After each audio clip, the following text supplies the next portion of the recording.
Hello and welcome to my review of the Orks Wurr Boy model from Games Workshop.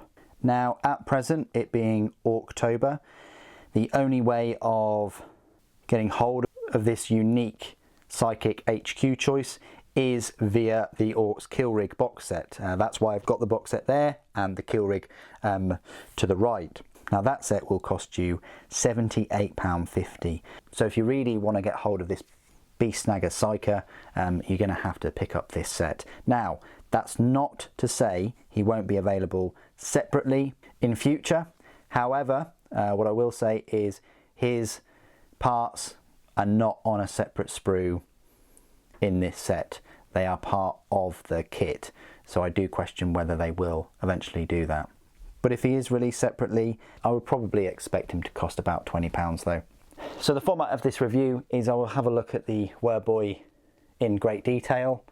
There are no spare parts for him, so I'll go straight on to the size comparisons, compare him to other models. I can't yet compare him to the Weird Boy because I haven't finished building him, unfortunately, but there's plenty of other Ork sized minis I can show you. Then I will go through all of his rules and talk about all of the Beast Head specific psychic powers, which I did not cover in the Kill Rig review, and that is the main reason why I'm covering them here. Let's have a look at the model himself. He went together well. I mean, you know, the backpack just goes on there quite easily. You've got an arm there that's separate. The head slots onto the, I say, psychic cabling that maybe amplifies his power. He's an alright looking model. The only downside, I think, is he leans back a bit. I would still think he would lean back on the Wurr Tower if you put him on there. I put him on his base, but you can glue him directly to the Wurr Tower, and I would suggest you do that, you know, after you've fully painted him. What we'll probably do is build the other Wurr Boy on his base too, so I can have best of both worlds, so I can rock two kill rigs if I really want to. Because as I've mentioned in the Kill Rig review, you can hot swap all of the weapons on there and turn it into a hunter rig. So size comparisons then, I'd just like to show you my knob, which is right here. Compared to him, I'd probably say they are same size. He is knob sized. One of the closest models I've seen to the size of a knob, so I guess, you know, he's definitely bigger than a boy or a beast boy, so that's how big he measures up. Compared to the Snagger boys though, right here, Snagger boys are smaller than him, and the new Ork boys bigger than those, and the old Ork boys, yeah, he's bigger than those two. So even if you had him like as a separate HQ choice, he's still going to be bigger than your baseline troops, your Gretchen, your Ork boys and your Snagger boys. Where things get interesting though is of course against war bosses. So this is the war boss in mega armor, and yeah, they make a good little pair. I think that would be quite a damaging duo really. You've got the psychic powers here for the Wurr Boy, and then you've got the ooze chopper survivability and massive damage output in melee of the war boss in mega armor. Probably one of my favorite models in this whole release. Compared to the Imperial models then, so here's a Space Marine right here. Space Marine is probably, yeah, a little bit smaller than him, and then a Primaris is bigger. It's like heads and shoulders bigger. And then Sly Marbo is probably up to his chin, which is about usual. So that's where he measures up next to those.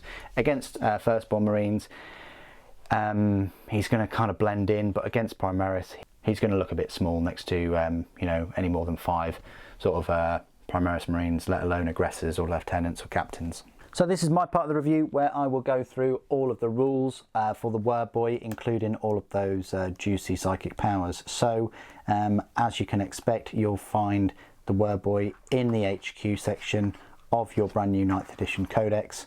The second to last choice just in front of Mozrog Scragbad. He will cost you 4 power points, which is the same power points cost as a Weird Boy, and will set you back 70 points in match play, which is the exact same number of points as a Weird Boy as well. His stat line reads: he's a movement of 5 inches, weapon skill 3+, ballistic skill 5+, strength 5, toughness 5, 5 wounds, 3 attacks, leadership 6, and a save of 6+. A Wurr Boy is equipped with Eyes of Mork, so that is exactly the same stat line as a Weird Boy. The Eyes of Mork is a range of 12 inch, assault 2, strength 6, AP -3, damage D3. If you're used to seeing him on a Wurr Tower, it's very similar to that. The Wurr Tower doubles the range, only has 1 assault shot though, but has a better strength, same AP and and it has more damage. But if he successfully manifests any psychic powers on the Wurr Tower, then it changes to assault D3. So it's actually better to use him on that kill rig because it increases his range and strength, damage, and number of shots. I think I mentioned that the damage goes to D6 instead of D3. Abilities: Beast Snagger, here we go. Wurr Energy. While there are 20 or more Ork models, excluding Gretchen, within 12 inches of this model, this model can attempt to manifest 1 additional psychic power in your psychic phase.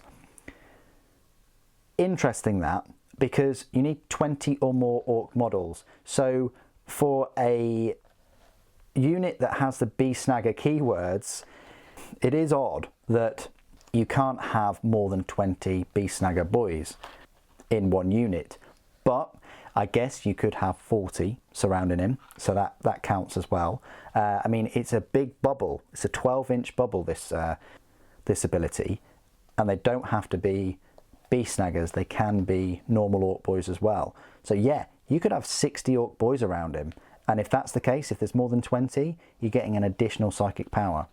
This model can attempt to manifest 1 psychic power in your psychic phase and attempt to deny 1 psychic power in your opponent's psychic phase. So there you go, if you got over 20, you can manifest 2. It knows Smite and 2 psychic powers from the Beast Head Discipline, which I'll go through in a moment. Keywords: Orks, character, infantry, psyker, Beast Snagger, Weird Boy, Wurr Boy.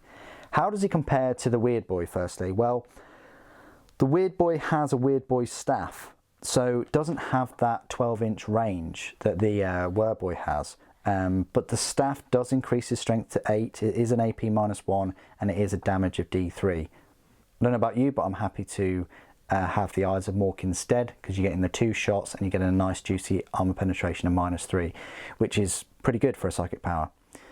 So the psychic powers, you've got Smite, which works as usual, and 2 of them from the Beast Head Discipline, not the power of the Wurr discipline. So this is a specific set of psychic powers only for this Wurr Boy. As always, before the battle, you can generate psychic powers using the table below. You can either roll 1d6 to generate them randomly, or you can select which powers the psyker knows. So number 1, Roar of Mork. It's a malediction aura, and the Roar of Mork has a warp charge value of 6. If manifested, select 1 enemy unit within 18 inches and visible to the psyker. Until the start of your next psychic phase, subtract 2 from advance and charge rolls made for that unit. Until the start of your next psychic phase, while an enemy unit is within 18 inches of this psyker, subtract 1 from the leadership characteristic of models in that unit. So that's pretty good. It's slowing down models that want to assault you. Number 2, Frazzle. It's a Witchfire and it has a warp charge value of 6. If manifested, roll 1d6 for each enemy unit that is within 9 inches of this psyker. On a 4+, that unit suffers D3 mortal wounds. Very nice. Number 3, Biting Jaws. It's a Witchfire. It has a warp charge value of 6. If manifested, select 1 enemy model that is within 18 inches of and visible to this psyker. Draw a line between any part of the psyker's base and any part of the selected model's base or hull. Selected model's unit and every other enemy unit that this line passes over or through suffers 1 mortal wound. That's quite nice. It's a nice 18-inch range. Number 4, Spirit of Gork. It's a blessing. has a warp charge value of 6, and if manifested, select one friendly squig unit within 12 inches and visible to the psyker. Until the start of your next psychic phase, each time that unit fights, it can make one additional attack with each big chomper's jaws, squig hog jaws, smasher squig jaws, or squigosaur's jaws it is equipped with. It's very nice, you get an extra attack there. And each time a model in that unit makes an attack with Big Chomper's jaws, Squig Hog jaws, Smasher Squig jaws, or Squigosaur's jaws, on an unmodified wound roll of 6, that attack inflicts 1 mortal wound on the target in addition to any normal damage. So that's fantastic. If you've got this kill rig and it's near any of those Squig Hogs or Squigosaurs like Big Chomper and things, then you're going to get more mortal wounds. Number 5. Beast Scent. It's a malediction. Has a warp charge value of 5. If manifested, select one enemy unit that is within 18 inches of this psyker. Until the start of your next psychic phase, that enemy unit does not receive the benefits of cover against attacks made by beast snagger units from your army. Again, that's probably worth it, especially if you're using that heavy lobber, which is a blast weapon, and against squishy armies, it's probably worth taking it for that. Number 6, Squiggly Curse, Witchfire. It has a warp charge value of 7, so it's the most expensive out of all of these. If manifested, select one enemy unit within 12 inches of this psyker and roll 1d6 for each model in that unit, to a maximum of 6. For each result of 4+, that unit suffers 1 mortal wound. If any models in that unit are destroyed by this psychic power, every other enemy unit within 6 inches of that unit suffers 1 mortal wound. That's pretty good. Although it's only 12 inches, you've got the potential of dishing out a fair number of mortal wounds. So quite a lot of beast head discipline psychic powers to choose from, and don't leave home without them, because that is what you're paying your points for these psykers. It's not for their ability in combat, and it's certainly not for their 6+ save. It is those psychic powers they are the buffing units of your army. What do you guys think of the Wurr Boy? I think it's quite a cool model. And it would be nice if they did release him separately, because those psychic powers are pretty juicy and interesting. I like the Squiggly Curse one. Please do put your thoughts and opinions down in the comments below. It'd be great to hear from you. Thank you ever so much for joining me today. Thank you for watching. For Gork and Mork.